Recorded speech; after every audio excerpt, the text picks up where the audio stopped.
The Mill Creek subdivision of Deerfield, New Jersey, was built in 2020, and residents right away began getting paranormal activity as soon as they moved in. The houses can't be haunted, but there are many stories that could explain why the source of the activity might be the land itself. The unconfirmed reports are disturbing enough. From this being a Native American burial ground, to there being a crematorium on site, to this being a place where the mob would hide the bodies of their victims. What we were able to confirm is the story of Seabrook Farms. During World War I, Seabrook Farms was owned by Charles Franklin Seabrook after taking over for his father. He utilized the newest technology to become one of the largest producers of canned, frozen, and dehydrated vegetables in America. Seabrook Farms became the first commercial growing enterprise in America with more than 250 acres devoted to intensive growing by 1920. Seabrook's highest point was in World War II.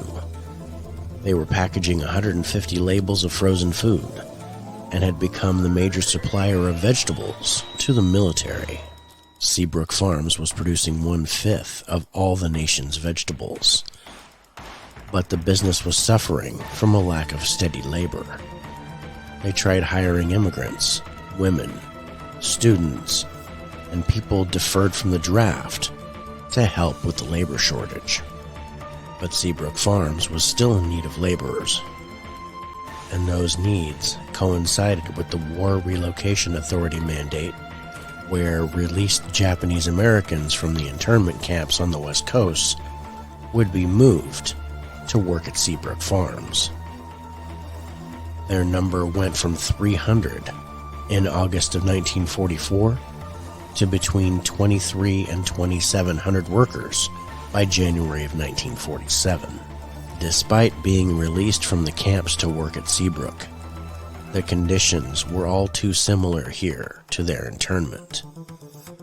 What kind of sadness, pain, and hopelessness can be soaked into the ground here from the Japanese Americans with the promise of freedom shattered?